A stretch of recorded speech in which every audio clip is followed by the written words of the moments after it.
আসসালামু আলাইকুম রহমতুল্লাহ। আজকে আমাদেরকে ইফতারের দাওয়াত দেওয়া হয়েছিল আরসিএম কোম্পানির পক্ষ থেকে। তাই আমি আরিফ ভাইকে আর মিকাইল ভাইকে ফোন করে বললাম, চলো আজকে ইফতারের দাওয়াত খেয়ে আসি।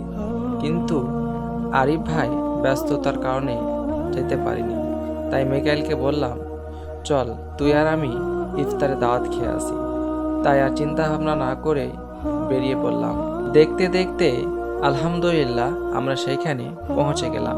এখানে সবার সাথে সালাম দেওয়া হলো, মোলাকাত হলো, দেখা হলো। এই দেখতে দেখতে আলোচনা দেখছি শুরু হয়ে গিয়েছে।